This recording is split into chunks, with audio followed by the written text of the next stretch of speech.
the most useful thing if you want to apply any of these concepts in real life. We are going to see things like matching, DTD, RDD, but only the intuition, because the people in interactive economics, you will have also then a third, that is called policy evaluation, in which you are going to see this more in detail. But at least that everyone knows more or less what's going on with these methods. But by the way, they can be applied everywhere. So the good thing is when people tell me what are you doing, or what are your specializations, I say, well, I'm applying microeconomics. Why? Because I can apply these methods to health, education, crime, development, energy, environmental. So it's not something related to a specific, like I'm not a macro guy doing, I don't know, general equilibrium, and then this is my very narrow topic. It's just that this can be applied everywhere, in finance, and whatever. So then the last class you are going to be the guys talking. So the idea, I don't know if Alex told you. Exactly. So the idea is that you will select, I think, in pairs of, if we are 18, groups, 6 groups of 3, I think, I guess is better. So select one paper of the list, or if you have any other paper that you like, I mean, of course, related to these topics, you can also send me an email and tell me, can we present this instead of whatever?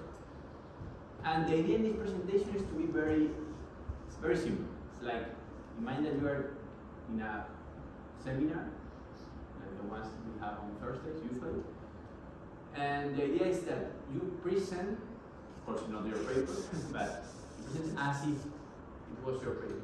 So you have to tell me what is the main thing related to the paper, like the introduction, the main identifying strategy, so this is IB, it's panel data, it's RGD, it's DTD, it's Profit, a logit, it's OLS, whatever.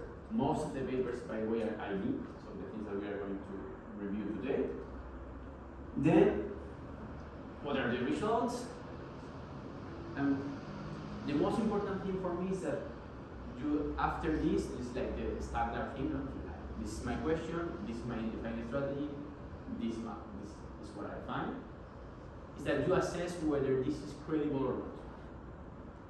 And here I can give you 2 ways. The first one is the most straightforward, is that I don't like things.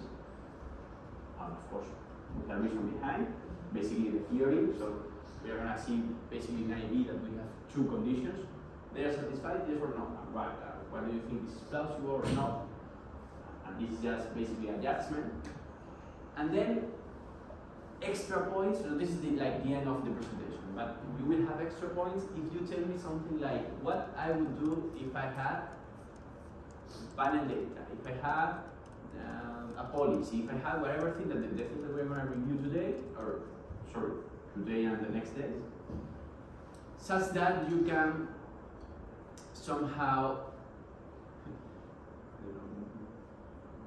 get a better paper, if this is possible, because they are usually very well published, but they are very well published like 20, 25 years ago. So it's like, if this paper would be alive today, how can we make this paper better?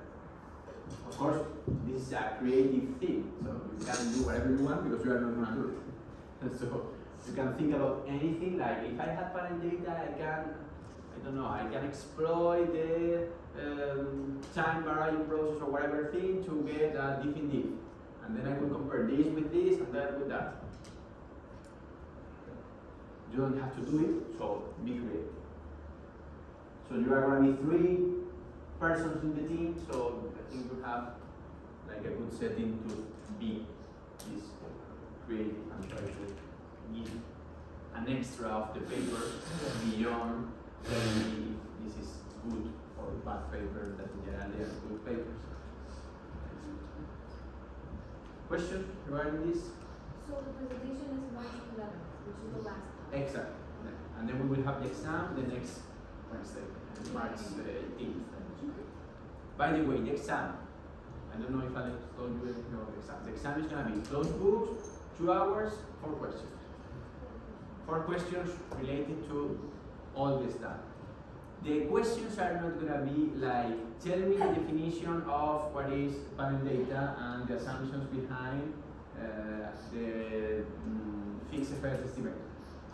Or tell me what is a product. So this is not the questions that we are expecting you to answer. They are related to, I have this, imagine we want to study the effect of this on that. And we have a panel data, or we have this type of data, or we have this variable. What are the assumptions behind to get this consistent estimate? What if we change this? This kind of things. 4 questions. One of them usually, I don't know, because usually Shad is the one in charge of doing the exam, and the one I'm going to correct it. But usually we have like 1 question from his part, so more probit, logic, sensor data, these kind of things, and 3 questions more related to my part. So for sure, 1 of IB usually. Second, usually we have 1 of diff in diff and another RBD. Most of the times. Okay. And again, the idea is not to like learning by memory everything and putting it all together. It's more thinking and applying what you are supposed to know in a particular example. You are the things that we are going to discuss in these 4 classes or 5 classes. Okay? And that's all in terms of the mechanics of the course. So let's start with ID. And the idea here always, no matter the method or the estimation strategy that we are going to study, is that we always face a problem. We always face the problem of endogeneity. The things that we want to study are confounded by other factors. Typical example I put in Econometrics 1 in the degree of economics. I want to study the effect of education on wages. Is wages affected by education? Yes. Hopefully not. Where are we here? Is the only factor affecting education? Sorry, affecting wages? No. Okay. This is our main problem no matter the setting. We are going to have one variable affecting another, but not the only one.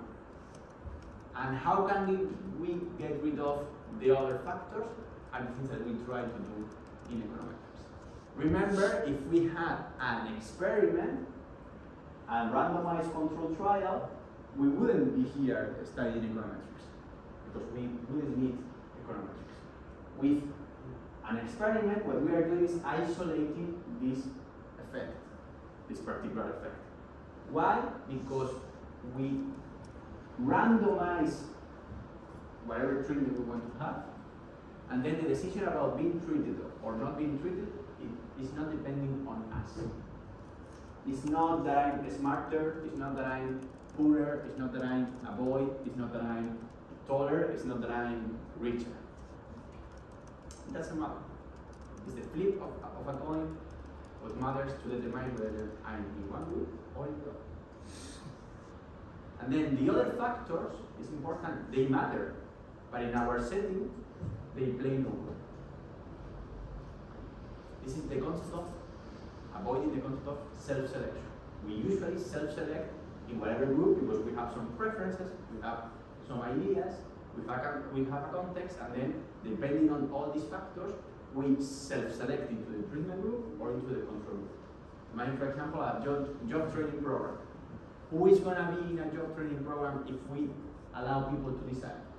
People unemployed, people that want to improve the economic conditions, whatever, but they have an incentive to be there if they want to be there. If we allow people to run to self-select themselves into the job training program, of course, only people interested in this job training program are going to be there.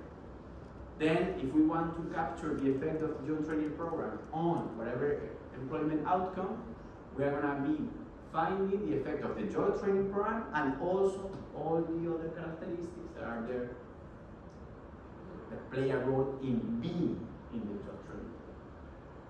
If we randomly select people into the job training program, we are getting rid of the other force. And then if we have an experiment, we don't need the econometrics. We just have the mean value for the treatment, the mean value for the control group, we do the difference, that's all. At most, we need an OLS very simple just to get the standard error and to know whether this difference is significant or not. And that's all. Problem is that in 99% of cases, we don't have an experiment because in general, they are not feasible, they are not legal, they are not ethical, and things. Remember that you don't allow people to self-select into a job training program. Remember that you don't allow people to decide whether you want to be in the university or not, or in which university.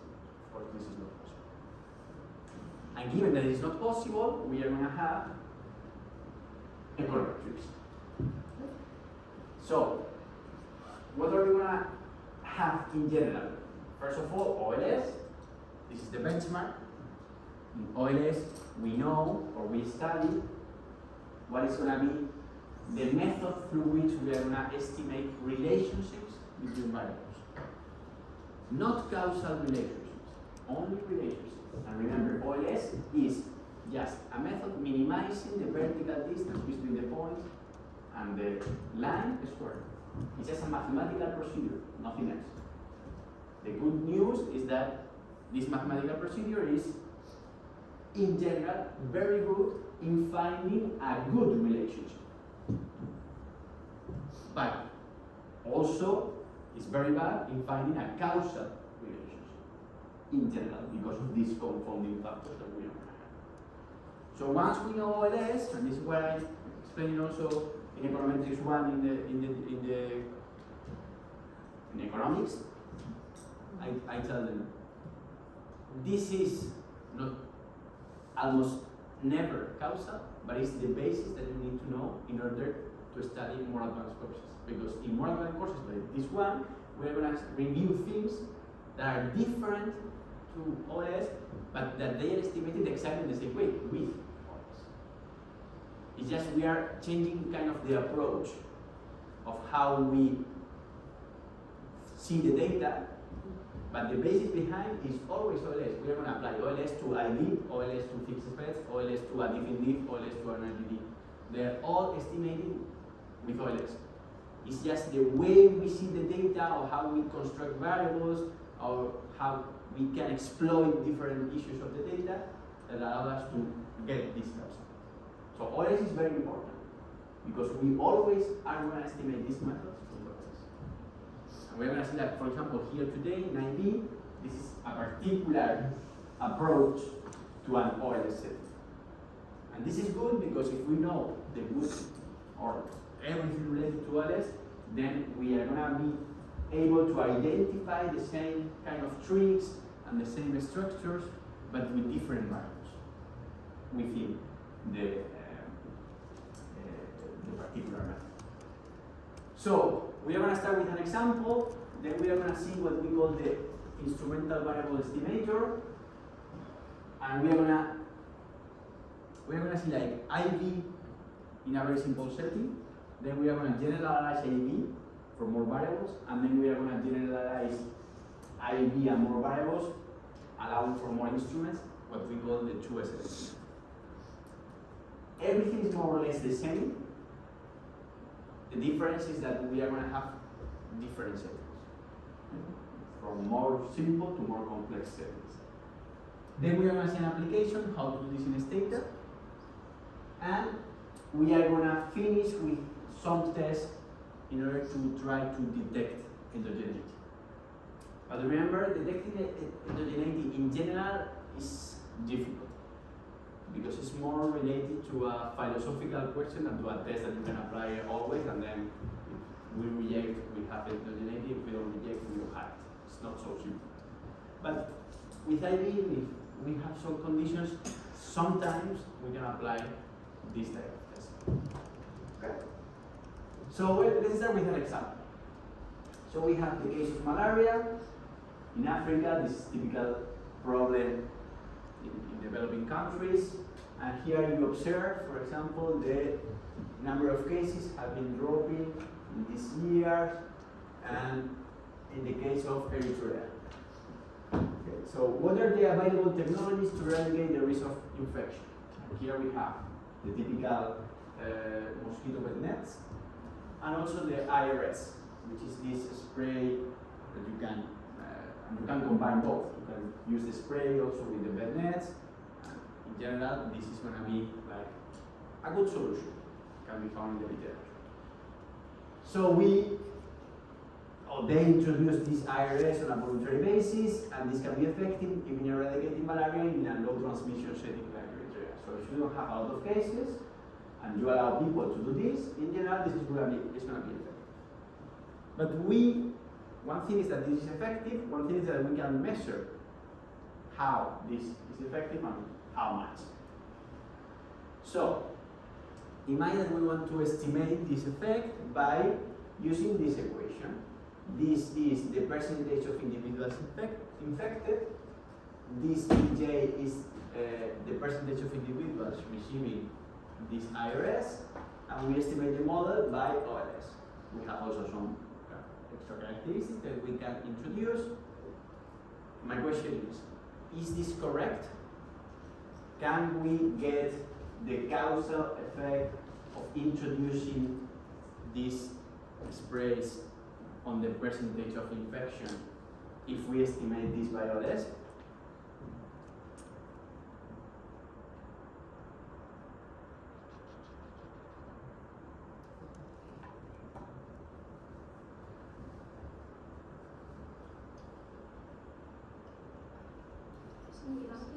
Can we control for all the variables that also affect YJ only with one control variable that's so general like X?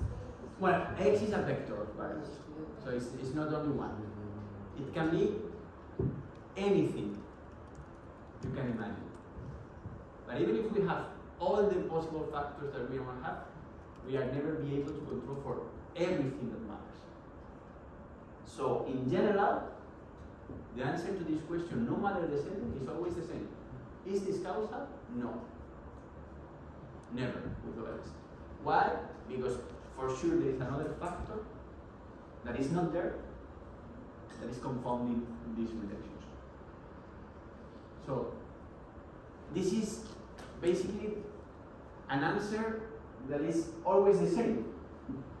If we have OLS, and here the keyword is this, on a voluntary basis, again, I was telling you before, the concept of self-selection, who is going to be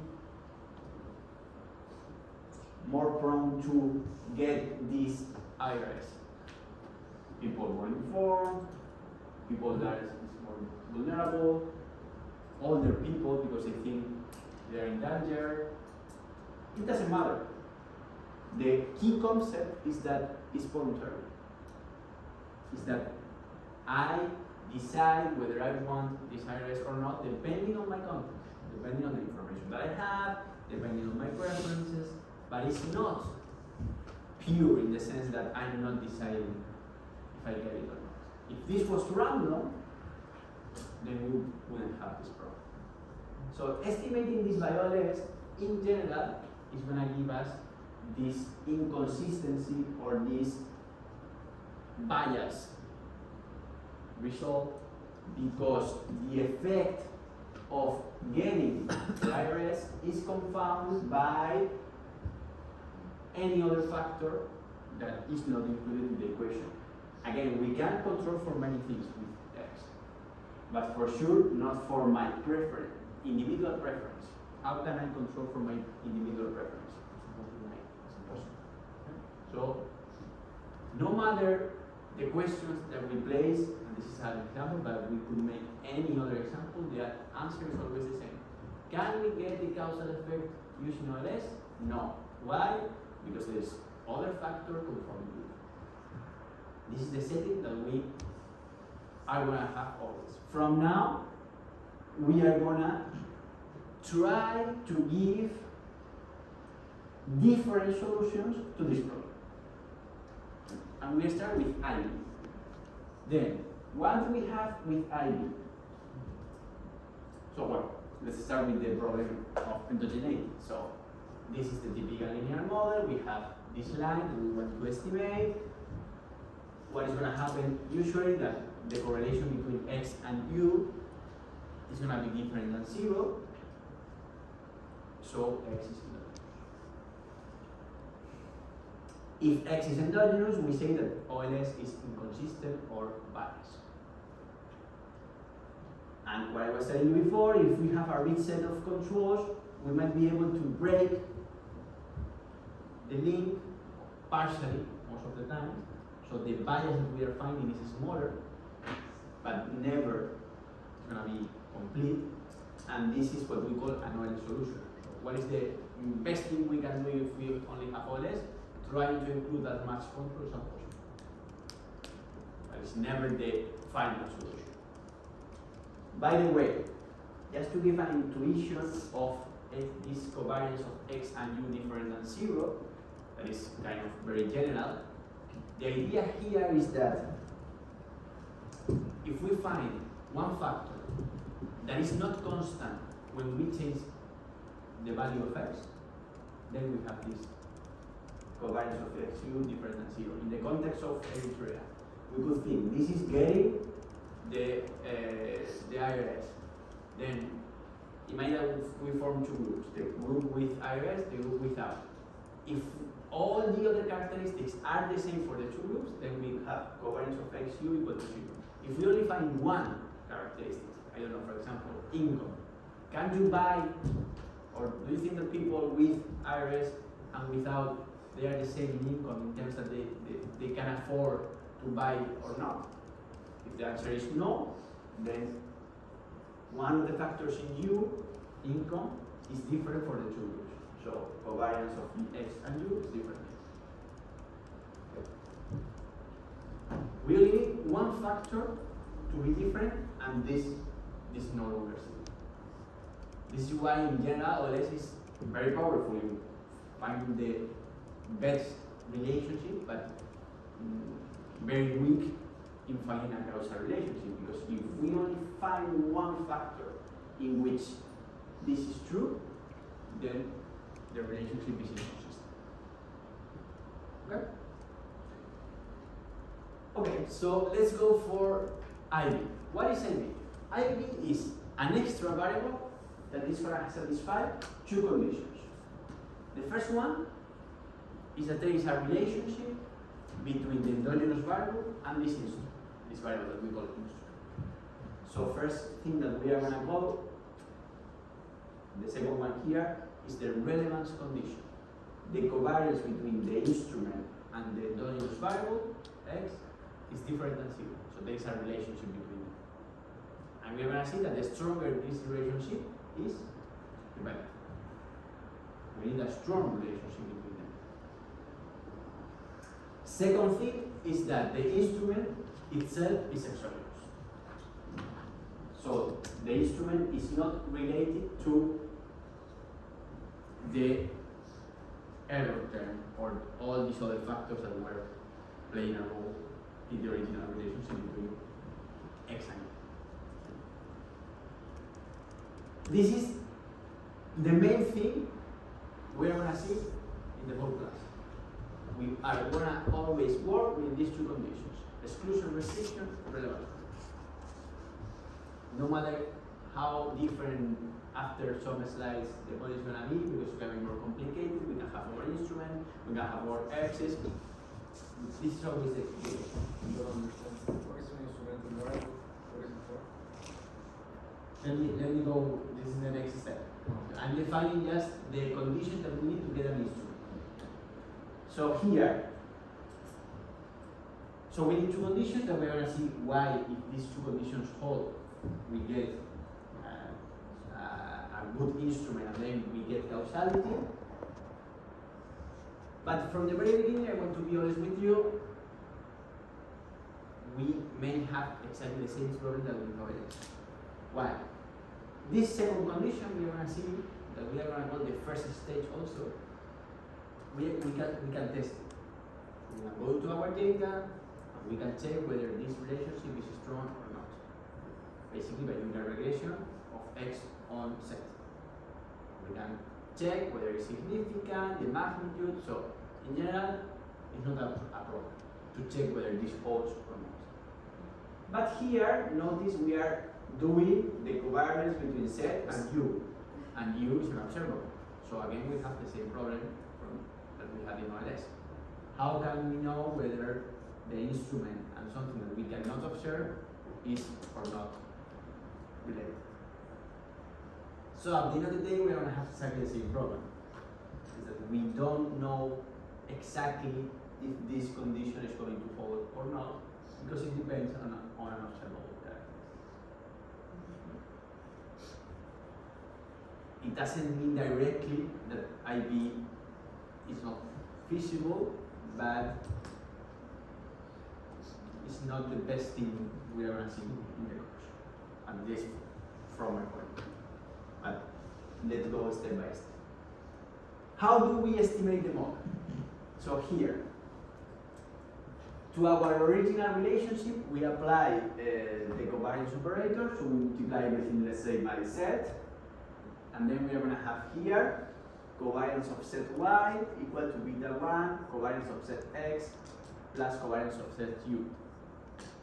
And then we isolate beta 1, and we get in the numerator the covariance between Z and Y, in the denominator the covariance between Z and X, and these terms is 0 because of the first assumption. Okay? Remember, we have to distinguish two things. When we can apply the conditions to get the estimator, and then afterwards we have to think whether the conditions are plausible or not. But we can always use the conditions to get at least the expression. So notice here, what is this telling me? So in the original case, this was x times y, and this was x times x. So it's IB is basically just replacing x by z, one of the ideas. And beta 1 is identified because it's a function of population moments that we can observe. So notice that in this we have z is a variable, y a variable, z a variable, x a variable that we have in our data set. So we can always estimate this beta 1 hat ID, because it depends on things that we can observe. But again, we cannot get this because we are assuming that this is equal to 0. And notice, where is covariance of ZX? This is the first stage, is in the denominator. If the relationship between Z and X, in string case, is equal to 0, so there is no relationship between them, what happens with beta 1? Exactly. This is why we need the second assumption. Okay. And this is basically the next 2 hours and a half. I'm going to be basically talking about this issue. When this holds, when it doesn't, how can we get a better model, what happens if we have more than one instrument, these kind of things. But it's going to be always the same. We can estimate IB just by replacing our endogenous variable with an instrument. Of course, we are not going to do this by hand. It's not like we are going to go and check it. But we could, if we have this very simple model, we could do this by hand using matrices or the formulas, just replacing one of the x's by z. So, how do we do this? How do we get the beta 1 hat ID? Is just, notice here, in general we have here x, y, x, x. Now we are replacing one of the x's by z, but everything is the same, so this formula is exactly the same as OLS replacing z by x. And then we are going to get that this is equal to beta 1 plus a numerator depending on u, and a denominator depending on z and x. When is this gonna be equal to beta 1 or in mean value? When it's gonna be unbiased, or when it's gonna approach the only beta 1? When the two conditions are satisfied. Because if the two conditions are satisfied, this numerator goes to 0, because the covariance between z and u is equal to 0, and this denominator, as long as it's not 0, it's enough. 0 divided by a number, 0, we get rid of the bias and we get beta 1. Exactly the same that we have with OLS. In OLS we have here the covariance between between x and u, and in the denominator we have the bias of x. Just x minus the mean of x squared. So the structure is exactly the same. I'm gonna just to highlight the difference. So here we have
we are replacing one of the x's that we have here by z. If the two conditions that we have here are true, that we have to check, then this goes to 0, this goes to a number, 0 divided by a number, 0, we get rid of the bias. Okay? Nothing new in terms of things that we already know from OLS. It's just that we are changing the matrices that we are using, or the values that we are using. Okay? Now we have IB, we have OLS, and then we have to think, well, if I can use both, which one should I use? And in order to answer this question, that is not always the same, the answer, we need to think about what is going to be the bias in both cases. So when we have OLS, we are going to have that this is beta 1 plus the bias, that is basically the correlation between x and u, and some kind of standard deviations between x and u also. When we have IB, we have the same, u and x, but instead of having the correlation between x and u, we have to correlate the IB setting. The first condition above, the second below. When is this better than this? It depends. So if we think, but it's going to be basically depending on this. If the correlation between z and x is small, we are going to be dividing by a number close to 0, so the bias is going to increase out. So first main idea of IB, never use IB if we have a weak instrument. If we have a first stage or a relevance condition that is not strong enough. Okay? Can you repeat that? Never use IB when the first stage, when this condition is weak. You need close to 0, right? We need, we don't need it close to 0. We are going to see it in detail, but it's like the main first idea. Why? Because if we have that this relationship is close to zero, then, this is close to zero in the denominator, the ratio is very big, the bias is very big. No matter the relationship with you. So notice here, I'm not saying anything about whether what we call the exclusion or restriction is satisfied, is not, whether this is big or bigger than this, it doesn't matter. Just because we have a weak instrument, just because the first stage is weak, this bias is going to be, by construction, very high. So never use the weak, an instrumental variable setting when you have like this a weak instrument. We need a strong relationship. Good news for us is that this relationship we can test it. So we can check whether the relationship between x and z, because we observe both, is strong enough. So we can never say something like, oh, I didn't know the first stage was weak. No, we are going to know it. And then, if we have this problem, then we have to, this is basically the main idea I want to give you in this course is that when you are a researcher, you have to make decisions. You may think that something is a good approach, and then you go to your data, and you have no luck, and this is not the solution. So it's your decision to say, okay, I thought it was the solution, but it's not. But at least you can check it. So in this case, we are going to see that with some IVs, you may think this is a good instrument, and then you go to the data, you check the first stage, it is not. What happens then? You have to change your approach. Sometimes I've suffered this. I had an idea, I went to the data, I did some stuff, nothing was there, the idea to the big. Question. So even if it's not a weak instrument, it's always a good idea to test for other methods or in practice. In practice, spoiler, yes. So what is I don't want to say it before having the complete setting, but if you ask me, in general, my personal view, so IB was like the main estimation strategy, like 25 to 30 years ago. And it was, if you had a good instrument, you had a paper, no matter exactly what you were estimating. Like having an IB was the relevant thing to get a paper. Today, what I think about IB is that in general it's very difficult to satisfy both conditions at the same time. So why? Because if you have a strong first state, the variable set is going to be related to the setting. If it's related to the setting, it's going to be implausible that it's not related to the other factors. And if you get something that is completely exogenous, that is completely unrelated to you, then it's going to be difficult that it's related to X. So in general, like there are kind of two contradictory conditions playing a role at the same time.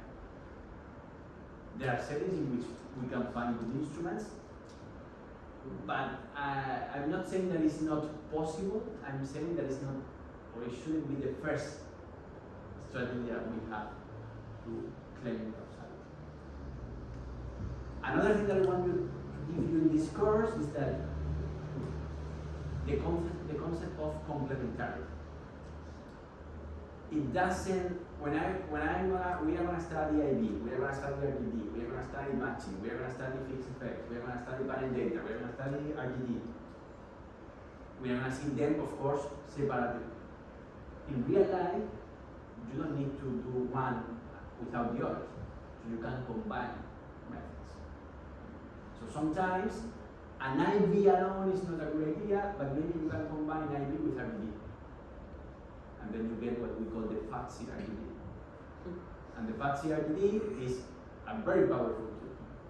It's not IB alone, but it has the concept within the RGD of IB. Sometimes you can use a definitive with a matching So it's like you can use several of these issues altogether. Of course, we are going to see them one by one and kind of alone, but maybe ID alone is not good enough. But if we can get a setting in which we can apply this diff in diff, but instrumenting something that is a bit endogenous and within the difference in difference is fine, then we get a very powerful. In general, for me, only ID is difficult to get causality because of the same thing. What do we have here? In the numerator, remember this is fine. In the numerator, we have a relationship. To start off with something that we don't observe. So again, we cannot provide empirical evidence that this relationship is zero, is not zero. We don't know. It's just a philosophical discussion about whether this is plausible or not.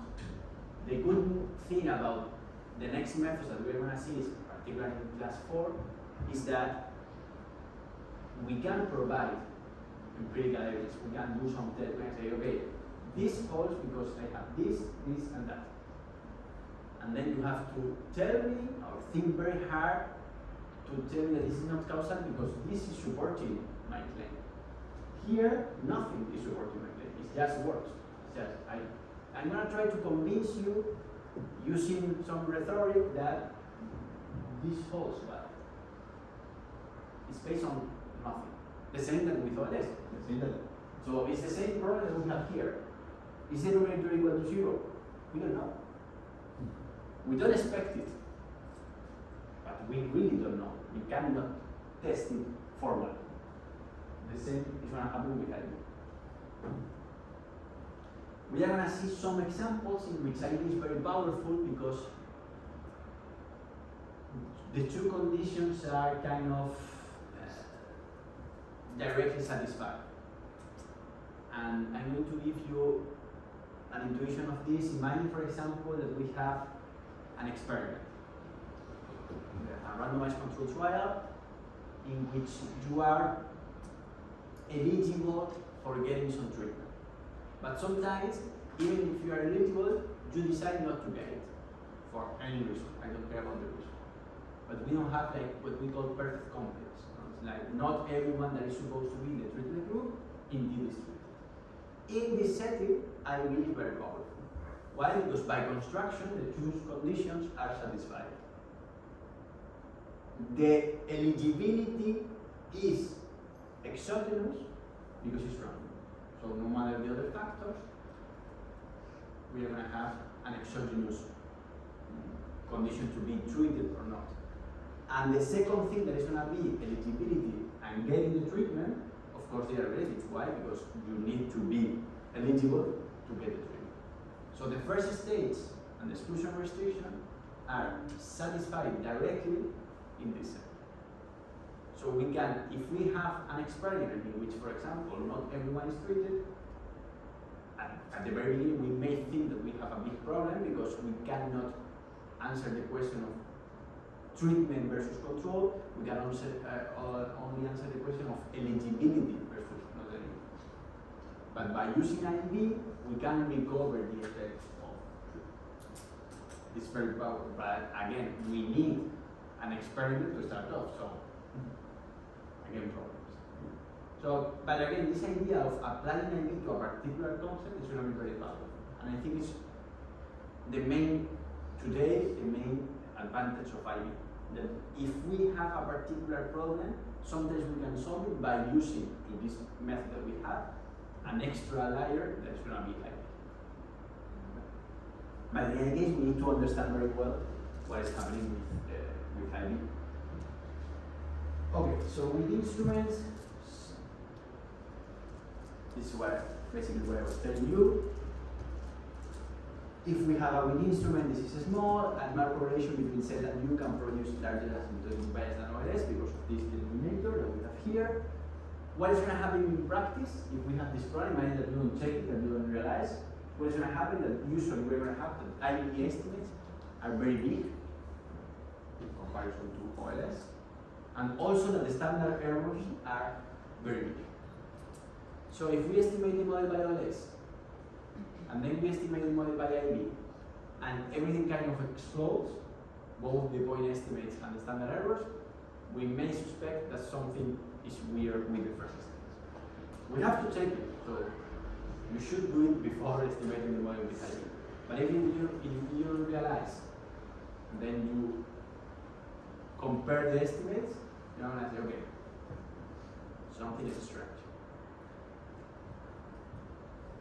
This doesn't imply directly that having differences between IB and OLS is because, so imagine you have OLS 0.5 and IB equal to 4, the point estimate. It doesn't imply directly that IB is weak.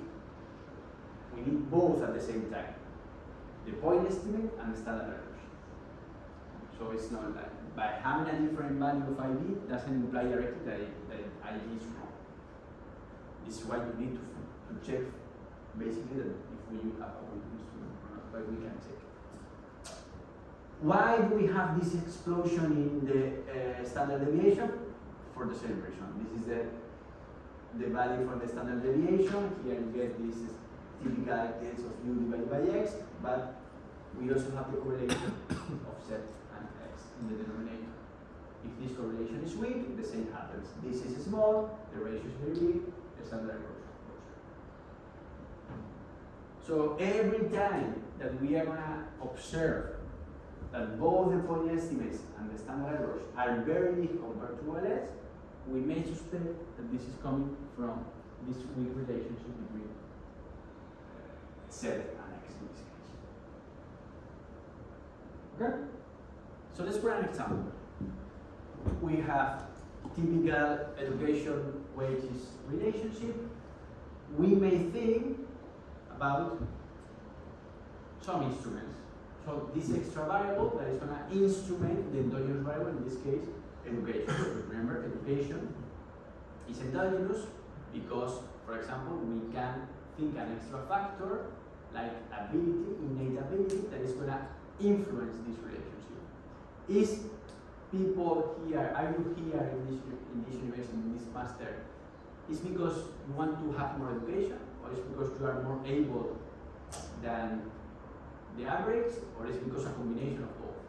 So if you, after 3 years, you are lucky, and I hope so, and you get a good job, and you earn a lot of money, it's because the master, or it's because you were at least able to complete the master, or it's because of the combination of both, or it's because you are getting paid because you are able to start off and then you can do whatever thing, no matter the master. We don't know the answer. This is the problem. This is why this variable is endogenous. If you ask me, I think it's a combination. So you are here because you are able to be here, but your education is going to also play a role in the race because there are some doors that are open and these kind of things. So this variable is endogenous. We want to get rid of this bias by using an instrument. Suggestion for set: modest education, number of siblings, distance to the nearest college at age 16. If set is binary, we can use W variable equal to 1 if born in the first quarter of the year. If set is a randomly assigned education grant during high school. So let's go one by one. Let's spend some time thinking about the exclusion restriction and the relevance condition. What about modest education? Do you think modest education and my own education is related to the first stage? Yes. Depends. We can check it, but we may think, okay, in environments in which we have more education, maybe we are more prone to get some education. We can think about the importance of education, the context. We can also think that if my mother has education, she has a good job, so she had like good economic conditions, so I can start thinking about being educated instead of working. So we may think that we can have some relationship.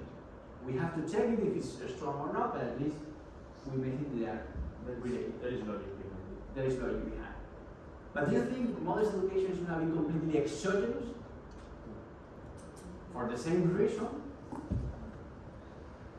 We have endogeneity in modest. If my modest education affects my education, then my education is related to the model, so modest education is also related. The same thing. Number of siblings. Number of siblings depends. But number of siblings, why the number of siblings is gonna affect my own education, the first stage. Maybe you are a lot of siblings, you cannot afford going to. So maybe we have a negative relationship here. But also with no siblings, there is more, like your parents have more ability to focus on you. Okay. So we have. And do you think number of siblings is exogenous?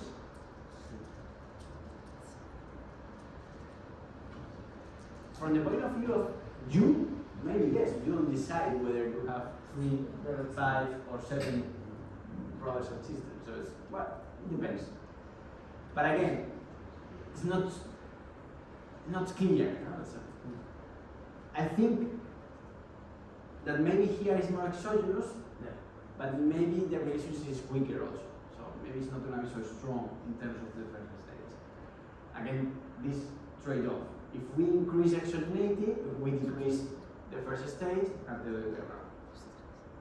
Distance to the nearest college at age 16. These are all variables that have been used in the literature. Why do you think that the distance to the nearest college at age 16 is related to my education? Because if I live in a town where the closest university is 2 hours away from home, I have to move to the city to the university. So it's easier if you live to get education if it's close. And do you think the distance is exogenous?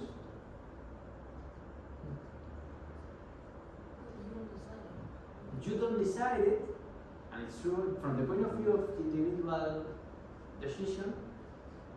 But I was thinking, well, it's kind of right now. I was thinking, well, maybe it's exogenous, but then I was thinking also, well, but this is part of your environment. So maybe your mother had education, and then you moved to a place in which you have a university because there are more jobs. So it's not so. Again, it depends on my thinking. We may find reasons to say that it's exogenous. We may find reasons to say that it's endogenous. Who is right? We don't know. It's up to our thinking about and it depends on the context. But it's not straightforward to say, no, this is exogenous or this is endogenous. Let me go to the last one. Set is a randomly assigned education run during high school. If I have a grant, I can study more in general. So I think the first stage is satisfied. What about the exogeneity? Is exogenous? If it is random. This is the key word. Randomly assigned. In principle, 100% is exogenous. So this is a very good candidate for an IB. How many randomly assigned scholarships do we know in the world? We may find a particular setting in which this happens, but at least here, believe me, we don't live growing meth randomly. And I don't think anyone in this class will be happy if we, well, maybe, but it's like, if you want it. if you want it, probably yes, but I don't think it's the good way of doing stuff in this case. No? But if this happens, this is a very good candidate. Why? Because it's random, and of course, it's related to education. Let's go to the last one. Set is binary, and we have a dummy equal to 1 if born in the first quarter of the year. So first of all, this is exogenous. Do you decide when you are born? No, so in principle, it's completely exogenous. And there is some part of the literature saying that you have an advantage if you born at the beginning of the year compared to people born at the end of the year, because when you are 5, 6, 7, like this 8, 9 months of difference has a strong impact in your development. So being the first ones in the class is an advantage, and your education is going to be high. Again, theoretically this is very good. In practice, I don't know if it's going to be so strong to get like this first stage is very, very big to have a good idea. But at least we can discuss and we can find some situations in which IDs at least does. Why did we say the number of siblings was exogenous? Because you don't decide how many brothers and sisters. Exactly. You may think from my point of view, I don't decide whether I have 2, 0 or 10. Okay. But for example, in this case, or in another developed country, okay, where boys are prioritized to be sent to school rather than girls. So what if, for example, the mentality is this one? I have like the first one is a boy, the second one is a boy, the third one is a girl. I don't want to try it anymore because we don't want more girls in the family. Would that make them very monogamous? Not really. Yes. Yes. Yes, because then it's a decision Right. of the family. This is what I was telling you. If we think about your own situation, the number of siblings is exogenous. But you don't live and grow isolated from your family. You live in a family, and the context of your family matters, and it depends on many factors. At the end of the day, the number of siblings is not random. So the family is going to decide, in many cases, how many kids do you want, how many kids they can afford, what do they want to do if they are boys, if they are girls, depending on the country. So it's not straightforward to say, it's exogenous because it's not dependent on me, right? It's not dependent on you, but you live in a context, and this context is not exogenous. And in the case of mother's education, because I read a paper where like mother's education made it less probable that there was domestic violence in the house, and that made like your education be of a higher quality, right? And you also not your education but your performance. Yeah. So in that case, would the mother's education be exogenous and domestic violence be exogenous? I remember that one thing is exogenous and endogenous depend on the context. Not in the context, so think about 2 contexts. The first one is the context that you live, and second, the context of your estimation strategy. So it depends on, in the context of the estimated strategy, that is the one that matters for us, it depends. So it's like, I wouldn't say it's not exogenous, because it's the same. So you live in a context, so this context is better because of this less violence and kind of more good environment for developing your studies. But again, it depends on these factors. So it's not random, let's say. So you don't live in a family Which was randomly assigned domestic violence, so we kind of. It's philosophical because we can also think the other way around. Okay, I live in this context on the other, but I didn't choose it. Right. I mean, yeah. It was like it was luck for me. It was luck to be with a mother created with less violence compared to another girl that was in a more violent environment. It's not depending on me, but again, if I only focus on me, it's exogenous. But if I focus on the family, it's endogenous. What factor is more important? We don't know. And every time that the answer is we don't know, we have a problem. If we are so imagine that you are here doing a seminar, and your audience is professors here in the University of Navarra, and someone asks you this question, and your answer is I don't know, you have a problem. But you should know, you should control, not everything because it's impossible, but at least the main issues regarding your estimation strategy. If your answer to the question is this causal is I don't know, your paper. So this is the same problem with OLS. Do we know for sure that this is different than 0? No, but as long as we have a doubt, we have a problem. The same happens with it. Okay, so let's move to a more, so because here we only had, this was like the simple OLS with only one variable, and we were endogenizing or exogenizing, these words I think they don't exist, but I like them, exogenize and endogenize things. We had like only one variable, and this was endogenous, and we tried to make this exogenous by using ID. Now what we are going to do is to generalize. We are going to have a general model. So here we have a vector of x. Usually the first one is the constant, and then we are going to estimate these models by OLS or by ID. And this is important.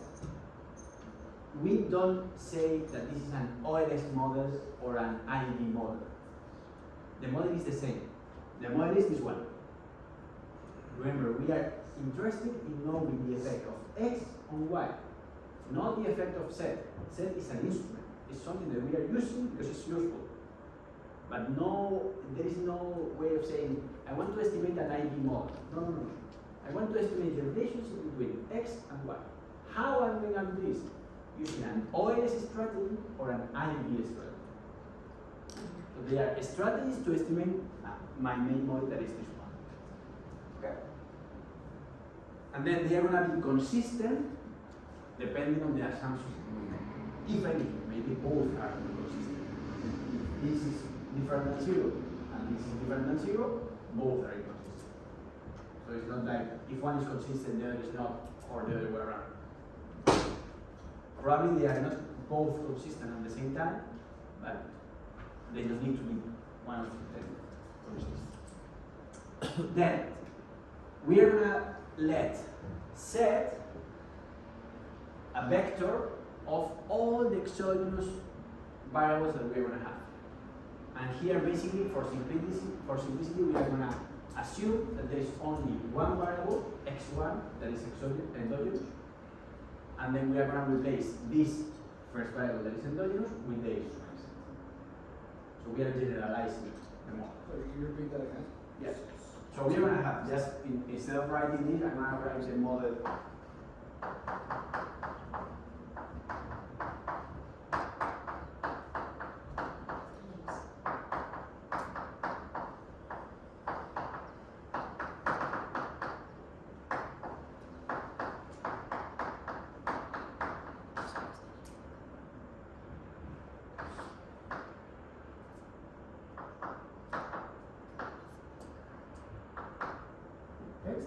We have this model. This is endogenous variable.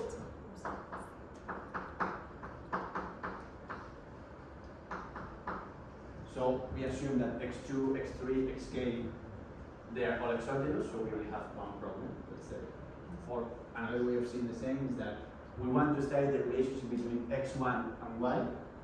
So what really matters for us is whether this variable is exogenous. The others, we don't care, they are control variables. And then we are gonna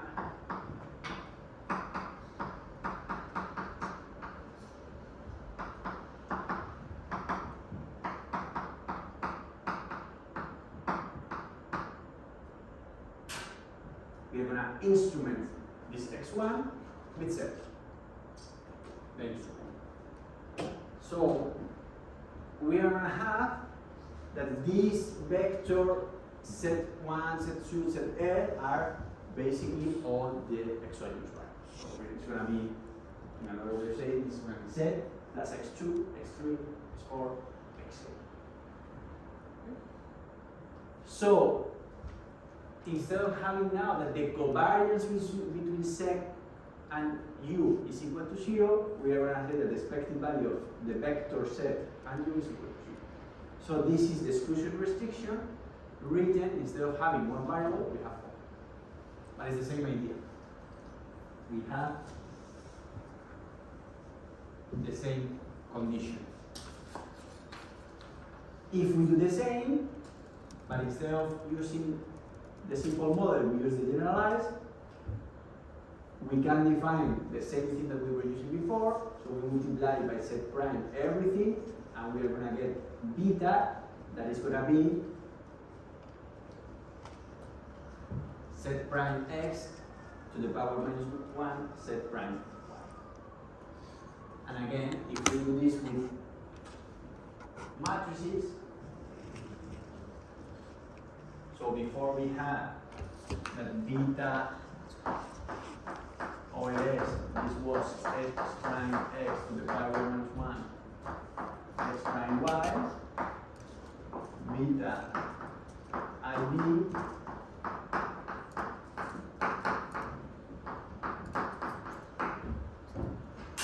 is going to be changing one of the x's by z. The same idea, but generalized.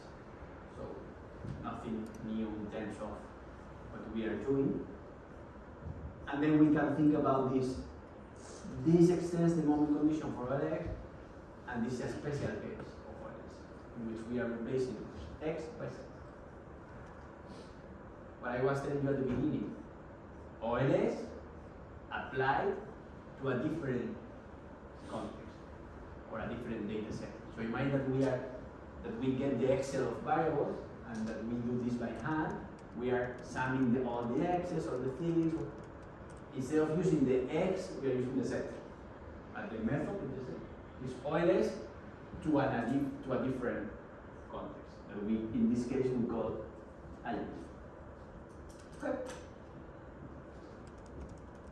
So again, we do the same and we get exactly the same thing. So we are gonna get this expression here, but generalized. And again, it's going to depend on you. If we have the exclusion restriction satisfied, the numerator is going to be 0. The denominator, if we have a first stage good enough, is going to be different than 0. So the bias is going to disappear if all the conditions. Nothing new. It's just a matter of notation. With matrices, again, we get what I was written in the blackboard. And notice here, x is the standard, and z, here we can write it different way. This is going to be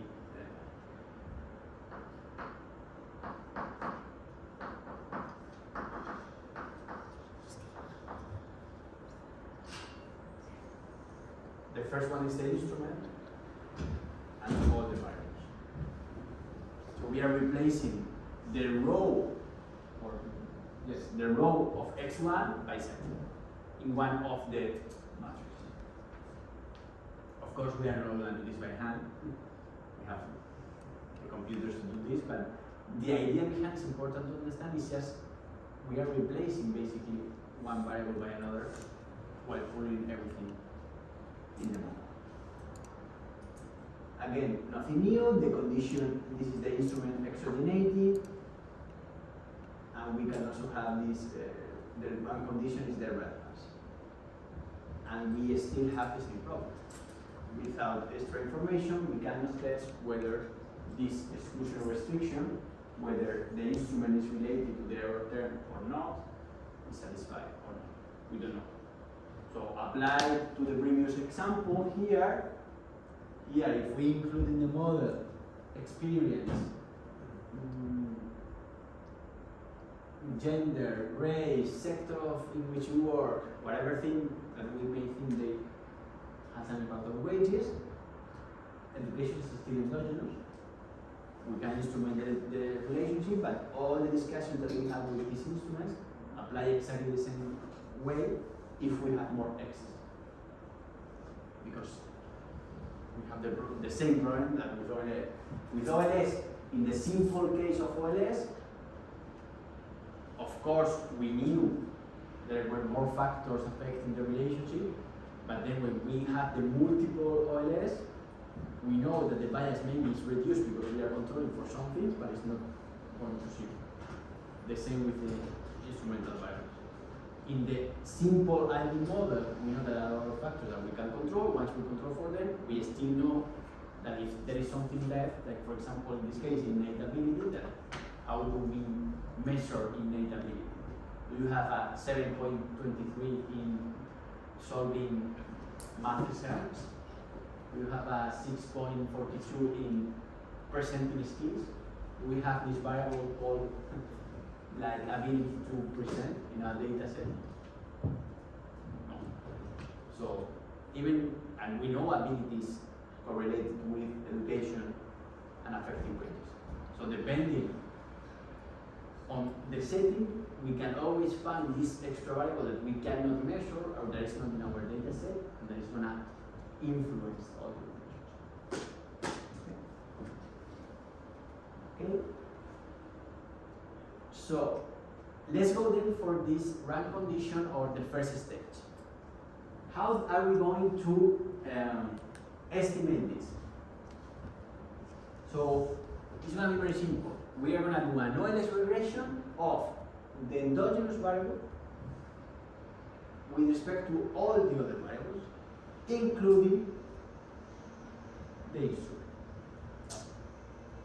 And then, by definition, this mean value of this is equal to 0, and the covariance between all the x's and the error term is equal to 0 because they are mostly exogenous. And we are also supposing that the instrument is exogenous if the exclusion restriction is satisfied. So we have a good first stage, we estimate the model, and then we are going to focus on this parameter, on theta 1. We are going to check whether this parameter that is measuring the relationship between the instrument and the endogenous variable is significant statistically, but also significant economically, and this is important. So we don't have to check only whether the association is statistically significant, that it must be, but imagine that we have, remember, statistically significant means that it's very precise. So the precision is very high, but imagine, I don't know, that this is this distance to college, and this is education. And we have a very precise estimation, but it's something like, if we have, I don't know, if the college is 100 meters closer to home, I increase my number of educations, years of educations in 3 days. And it's very precise, but the amount is very small. So it's not only related to the significance in terms of statistics, it's also related to the economic term. Is the impact of Z on X big enough to really affect? Because remember, what we will need is that the X is affected by the Z, and we have an impact on the outcome because Z is changing something in X. If this something that is changing is very small, we don't have a short answer. Right? Questions? Okay, so usually I don't know if this day, but usually I have like 1 hour training, 20 minutes break, 1 hour training. Right? So let's do the break now, and then we will continue with the second part that is basically the same, but the last part is going to be more interesting.